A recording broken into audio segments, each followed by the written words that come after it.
আসসালামু আলাইকুম। আপনারা দেখছেন রাকা ভাই অফিসিয়াল ইউটিউব চ্যানেল আর আমি আপনাদের সাথে আছি রাকিব। আজকের গন্তব্য বাংলাদেশ মিলিটারি মিউজিয়াম। যাব হচ্ছে মেট্রো রেল দিয়ে। এটা হচ্ছে মেট্রো রেলের টিকিট কাউন্টার, কিন্তু কাউন্টারে থাকা লোকটি বলল যে আপনাদের ওই টিকিট বিক্রয়ের মেশিন থেকে টিকিট নিতে হবে। এখানে টিকিট কাটতে এসে সম্মুখীন হলাম এক মজার ঘটনার।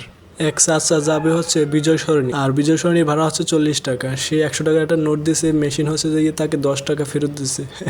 চাচার 50 টাকা হচ্ছে যে খেয়ে দিছে। পরে হচ্ছে টাকাটা ফেরত দেওয়া হয়, ওটা একটা টেকনিক্যাল ভুল ছিল। আমারও টিকিট কাটা শেষ, আমি এখন হচ্ছে স্টেশনের দিকে যাব এই সিঁড়ি ধরে। এখন আসি হচ্ছে স্টেশনে, আর আমরা হচ্ছে সবাই মেট্রো রেলের জন্য অপেক্ষা করতেছি কখন আসবে কখন আসবে। যেটা বলছিলাম, আজকে যাচ্ছি হচ্ছে বাংলাদেশ মিলিটারি মিউজিয়াম, আর যেটা হচ্ছে বিজয় সরণিতে।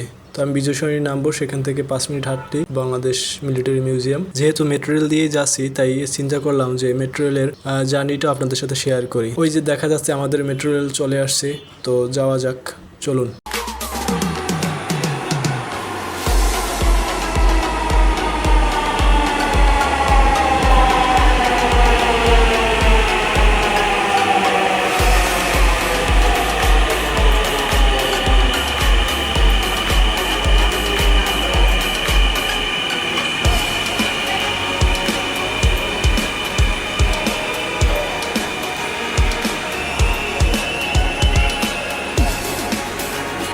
আমি হচ্ছে অলরেডি মেট্রোলের মধ্যে ঢুকে গিয়েছি, দাঁড়িয়ে আছি, সিট পাই নাই। মেট্রোলের সিট পাওয়া বড় মুশকিল, তুলনামূলক আজকে অনেক ভিড় কম।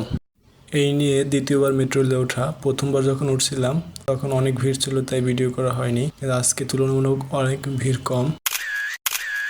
ঈদের ছুটিতে আছে সবাই, এই জন্য আজকে আমি ভিডিও করার সুযোগ পাচ্ছি। অবশেষে একটা সিট পাইছি, কিন্তু সামনের স্টেশনে আমি নেমে যাব। এজন্য এক নতুন অভিজ্ঞতা, অনেক কিছু জানলাম, অনেক কিছু দেখলাম, সব মিলিয়ে খুবই ভালো লাগতেছিল। আমাদের দেশে মেট্রো রেলের সংখ্যা আরও বাড়ানো উচিত, তাহলে মানুষজন একটু স্বস্তিতে যাতায়াত করতে পারবে। জ্যামের যে ভোগান্তি, সেই ভোগান্তি থেকে অন্তত মানুষজন রেহাই পাবে।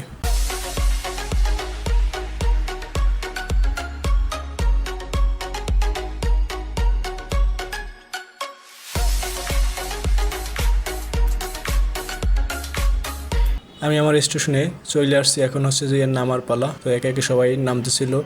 তো এতটুকুই ছিল মেট্রো রেলের ভিডিও। আর সামনে হচ্ছে যে বাংলাদেশ মিলিটারি মিউজিয়ামের ব্লগ আসতেছে, সেই ব্লগ দেখতে হলে অবশ্যই চ্যানেলটি সাবস্ক্রাইব করতে হবে, আর লাইক কমেন্ট শেয়ার করতে ভুলবেন না। সবাই ভালো থাকবেন, আল্লাহ হাফেজ, লাভ ইউ টু।